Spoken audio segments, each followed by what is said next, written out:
बात अगर ऐसे शुरू करें, हम ये पाते हैं कि हिंदुस्तान दूसरे मुल्कों से इस मानी में अलग है कि यहाँ नाटक की दो धाराएं हैं, संगीत की दो धाराएं हैं। यानी नाटक में आपका क्लासिक का एक अलग हिस्सा है और लोक का अलग है। वैसे ही संगीत में भी है कि शास्त्रोक्त संगीत अलग है और लोक संगीत अलग है, और जिसको जो अच्छा लगता है वो उसमें अपनी जगह तलाश करता है। तो आज हम कहानी जान रहे हैं मिर्ज़ा मसूद साहब की, जो कि बहुत बड़े रंगकर्मी हैं। प्लस आकाशवाणी में इन्होंने बहुत ही साल तक आवाज़ अपनी, इनकी जो प्यारी मधुर आवाज़ है वो दी है। और यही नहीं, सिर्फ इंडिया में नहीं, इंटरनेशनल भी ये जाकर अपनी आवाज़ दी है। हॉकी से जुड़ा एक वाकया है जो मुझे पता है कि आपका एक हॉकी को लेके बहुत बड़ा प्रेम है। शायद वो पिताजी के साथ कुछ प्रेम रहा और फिर आपने जो एक बाहर इंटरनेशनल बात आपने इशारों में बात कह दी है कि दरअसल क्या है कि हॉकी के साथ में मेरा कहना चाहिए कि इमोशनल रिश्ता है। मैं बहुत ही छोटा था, 7 साल का भी नहीं हुआ था, मेरे फादर गुजर गए थे और हम राजनांदगांव में रहते थे। तो दीवार पर एक टंगी हुई हॉकी दिखती थी मुझे। तो अक्सर मैं अपनी माँ से पूछता था कि ये क्या है, किसका है, क्या है ये। तो वो बताती थी कभी कभी, और उनकी आंखों में पानी आ जाता था गम की वजह से कि ये तुम्हारे वालिद साहब खेला करते थे। तो मैं जब सोचता तो था मैं भी, लेकिन मैं हॉकी का प्लेयर नहीं बन सका, तो मैं कमेंटेटर बन गया उसका एक दूसरा हिस्सा।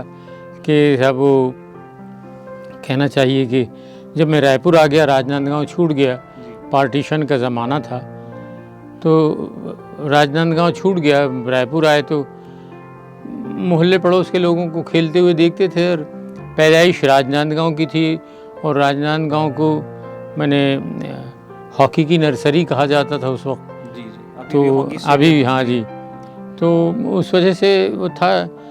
तो मैं उतना मतलब स्ट्रॉन्ग नहीं था फिज़िकली भी, और बहुत वक्त भी नहीं दे पाता था खेलने के लिए। या कोई बोलता था कि साले टाटपट्टी पर बैठ करके पढ़ने वाले, ये क्या हॉकी खेलेंगे, क्या समझेंगे, क्या कमेंट्री करेंगे। खैर इस तरह के जो थे वो सब निकल गई बातें, और मैं थोड़ा बहुत खेलने लगा था। तो थोड़ा मतलब जिसको कह सकते हैं डिस्ट्रिक्ट लेवल तक के, लेकिन मैं ज़्यादा खेल नहीं पाया। अफसोस हो तो रहा, मैं उतना स्ट्रॉन्ग भी नहीं था जैसे हॉकी के लिए वो चाहिए था, पर मैं खेलता रहा। और तो नतीजा ये हुआ कि वो जो खेल है वो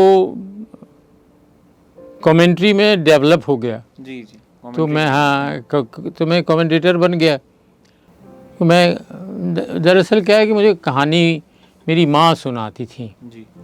मैंने आदर्श उसी वक्त समझ लिया था माँ के कहानी कहने के ढंग से कि कोई बात है कहानी में। ये बहुत बाद में, तुम्हारी उम्र भी पार कर गए थे हम, तब हमको मालूम हुआ कि कहानी जो है दरअसल सच का रास्ता दिखाती है। अगर आदमी कहानी नहीं समझेगा तो उस सच को नहीं समझ सकता। आकाशवाणी की शुरुआत कैसे हुई, और मतलब वो शुरुआत मैं जानना चाहूँगा। अच्छा, असल में क्या था कि जो बोलने का मश्क हुआ वो तो यकीनन आकाशवाणी की देन है वो। और जितना भी मैंने देखा, खेला, लोगों को समझा, तो उन्हीं से मैं सीखता रहा। कोई अलग से कोई मेरा कोई उसमें शिक्षक नहीं हुआ। सरल बोलना कठिन होता है और व्यक्ति का सरल होना तो बहुत ही मुश्किल है। आप भी समझते हैं, इतने बड़े बड़े शहर घूम लिए हैं आप।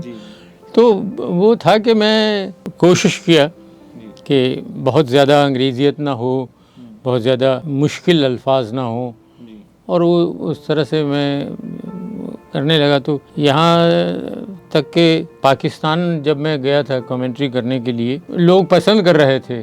आप कहाँ के हैं, कैसे हैं, मैं बताया उन लोगों को सब। अब अगर आप एक लफ्ज़ का इस्तेमाल कर रहे हैं तो बार बार वही लफ्ज़ ना आए, कठिन शब्द ना बोले जिसको लोग समझ ना पाए। हाँ सरल शब्द ज़्यादा समय चलते थे। तो आकाशवाणी के दौरान ही आपने कहानी लिखना स्टार्ट किया। आप बहुत सारे नाटकों को आपने लिखा, और फिर धीरे धीरे आप फिर वो रंगमंच का रास्ता फिर आपने कैसे आकाशवाणी से फिर रंगमंच में, वो मैं जानना चाहूँगा।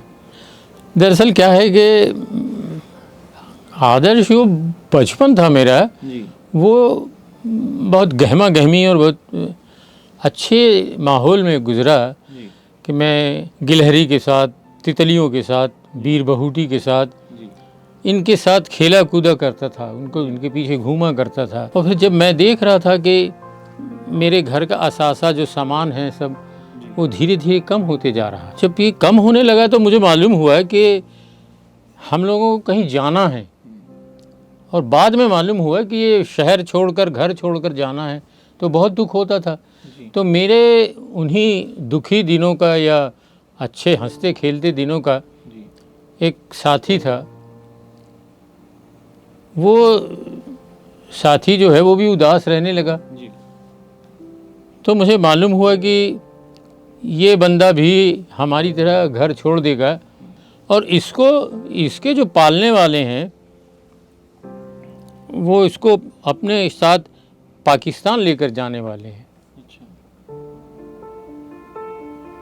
और पाकिस्तान वो उसको लेकर गए और वहाँ मालूम भी हुआ कि वो वहाँ जाने के बाद में मुसलमान हो गया। तो मैं बहुत रोता था कि बुद्धू को क्या हो गया है, वो क्या हो गया। तो बताया कि वो मुसलमान हो गए। तो मैंने बहुत ताज्जुब भी, मैं समझता नहीं था उन बातों को। तो वो मुझको कंधे पर बिठा करके एक खड़ी गम्मत दिखाता था। वो खड़ी गम्मत का जो नाचा है वो और बैठ करके होता है। तो खड़ी गम्मत में वो ये लोग जो करते थे, तो उसको मेरी वजह से क्या है कि घर से बाहर रात को निकलने का मौका मिल जाता था। तो मुझे कंधे पर बिठा करके वो दिखाता था और मैं देखा करता था। तो ये खड़ी गम्मत जो है वो एक सही में देखा जाए तो ये राजनांदगांव वालों की देन है। उसके बाद उन्हीं ने दूसरी तरह से वो किया। और एक मिट्टी का तेल जलाते थे बोतल में, उसमें टेमा लगा करके, और वो एक तरह से कहना चाहिए कि मूविंग लाइट या लैंप होता था कि उसको नाचते नाचते जो गायक है वो जो गाने वाले के करीब चला जाता था तो उसका चेहरा दिखाई दे होते जाते, उसका चेहरा दिख। अब बाद में तो वो सब स्पॉटलाइट और ये तमाम तरह की चीज़ें आ गई। जी जी। तो आपने बहुत सारे नाटक लिखे और नाटक को परफॉर्म करवाया। नाटक लिखे तो कम मैंने जी। आम तौर पर तो मैंने नाटक दूसरों के किए ज़रूर हैं। जी जी। एक नाटक मुझे बहुत अच्छा लगता था, माटी के गाड़ी। माटी के गाड़ी जी। तो माटी के गाड़ी में उस वक्त मेरे कुछ अच्छे साथी थे। एक का नाम मुझको याद आता है, जयप्रकाश शर्मा। जी जी। वो मेरे साथ जुड़ गए थे उस वक्त और एक अच्छी टीम बनी थी। और वो नाटक हमको इतना अच्छा मौका मिला तैयार करने का कि वहाँ NSD के डायरेक्टर रायपुर आए थे। उन्होंने देखा और भाई इसको आप ले करके दिल्ली जाओ करके। और वो वहाँ जब भारत रंग महोत्सव हुआ था 2002 में, तो हाँ उस वक्त 2002 में, हाँ देखिए आपको याद है ना। तो 2002 में वो 2002 या 2000 की बात है। हाँ जी। जब मैं 5th क्लास में था और मेरे बोर्ड के एग्ज़ाम थे और मैं भी उस प्ले में था और मैं नहीं जा पाया था। हाँ तो उस वक्त उसको किया था। उसके बाद में फिर एक नाटक और था, वो चैनपुर की दास्तान। चैनपुर की ना जी। हाँ चैनपुर की दास्तान। तो चैनपुर की दास्तान पे हमको मौका मिला, NSD ने यहाँ पर वर्कशॉप करवाई और वो नाटक भी हुआ और उसका भी मंचन भारत रंग महोत्सव में हुआ था। तो माहौल भी बना, लोगों ने उत्साहित भी किया, प्रोत्साहित भी किया और हमने उसमें काम और काफ़ी शोज हुए उसके 15। हाँ जी काम किया। तो अब हुआ ये कि चूँकि चैनपुर की दास्तान तो पहले ही अनुवाद हो चुका था तो उसमें तो गुंजाइश नहीं थी, लेकिन इसके लिए मिट्टी की गाड़ी के लिए हालांकि हबीब साहब का एक वो अनुवाद था पहले से, लेकिन मैंने जो किया था वो मेरी अपनी स्क्रिप्ट की तरह से था। छत्तीसगढ़ी, हाँ छत्तीसगढ़ी में ही था, लेकिन उसको हमने अपनी तरह से किया था। अब हमारी टीम थी और वो थोड़ा सा जो कुछ भी था उसमें कुछ अलग भी था। तो उसको हमने किया था और वो नाटक हम करके लेके गए थे वहाँ भारत रंग महोत्सव में और अच्छे से उसको किया भी था। तो आजकल क्या हो रहा है कि पहले नाटक लोग एकदम लोग आते थे नाटक मंचन होता था, लोग बहुत सारे लोग आते थे। कहीं ना कहीं 2020-21 अभी आ गया है और इसमें नाटकों में रुचि लोगों की थोड़ी सी कम हो गई है, फिल्म की तरफ लोग ज़्यादा दरअसल होता क्या है कि एक तो नाटक है और एक फिल्म है जी। एक फिल्म को टेक्निकली प्रोड्यूस करके आप कई जगह पहुंचते हैं जी। नाटक के साथ ऐसा नहीं है जी। और उसका ऐसा नहीं होना अच्छा भी है और बुरा भी है जी। कि फिल्म तो बन गई तो पब्लिश हाँ हो गई वो। जी जी। लेकिन नाटक के साथ इस तरह से नहीं है। नाटक का प्रदर्शन जो है हर प्रदर्शन नया होता है उसका जी। नाटक कभी रिपीट नहीं होता है जी। लेकिन फिल्म तो बन गई जी। आज मीना कुमारी को, भारत भूषण को, नरगिस को सब देख सकते हैं लेकिन हम अगर यही बात करें दो चार अगर मैं एक्टर्स का नाम लूं तो उनको हम नहीं देख सकते। उनका अगला शो भी नया हो जाएगा। जी जी। एक बार जो हाँ बस जी वो एक छाप छोड़ देता है बस और उसमें वो एक ओरिजिनलिटी रहती है जो भी रहे उसमें। हाँ। वो उसका प्लस माइनस जो भी है जी। लेकिन ये है कि वो अलग होगा। और जाहिर सी बात है कि अगर हम एक ही प्ले का अगर हम 100 शो करते हैं 100 अलग अलग होते हैं हर में वो जो सेम एक्टर जो एक कैरेक्टर परफॉर्म कर रहा है कहीं ना कहीं वो उसमें मॉड्यूलेशन कर देगा, कहीं ना कहीं वो उसमें कैरेक्टर को अलग से बहुत कुछ होता है। तो ये एक फ्रीडम रहती है नाटक में कि हम हर चीज को अलग अलग से अपनाएं और करने की कोशिश करें। हर एक दोनों डिसिप्लिन भी है, फ्रीडम भी जी है। उसी लहजे में उसी। और एक बात ये भी होती है कि आप अगर 100 नाटक देखें जी रामचंद्र पर और रावण पर जी तो हर बार रामचंद्र की ही जय होगी जी। वो कहानी है। हाँ लेकिन अगर आप रायपुर और भिलाई का मैच देखेंगे तो आज कुछ रिजल्ट है और थोड़ी देर के बाद कुछ रिजल्ट मिलेगा आपको।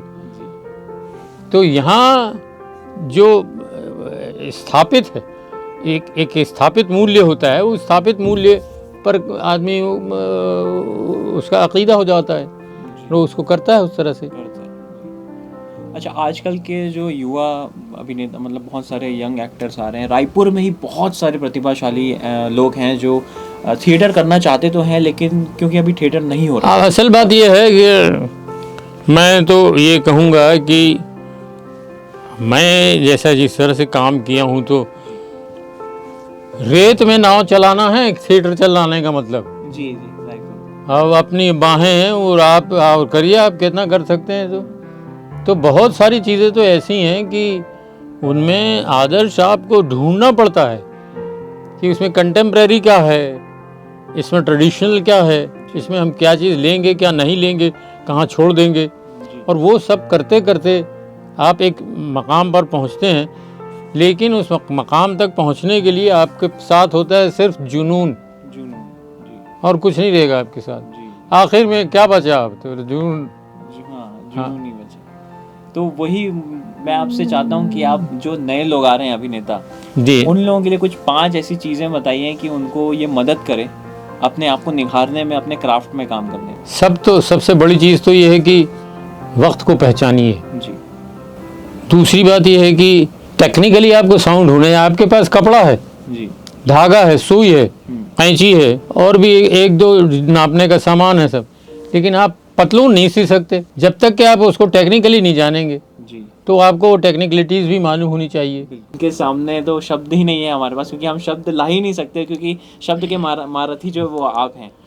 तो कुछ भी अगर मेरी तारीफ भी करूं अगर मैं इनकी तो वो बहुत ही ज़्यादा एकदम निम्न होगी, बहुत कम होगी, तो मैं कुछ बोल ही नहीं पाऊंगा एक्चुअली आपकी तारीफ। नहीं आदर्श, तुम इतने विनम्र हो और इतने सबमिसिव ढंग से बातचीत करते हो तो मैं समझता हूँ कि जो तुम नहीं बोलते हो वो भी तुम्हारा बोला जाना से ज़्यादा महत्वपूर्ण रखता है।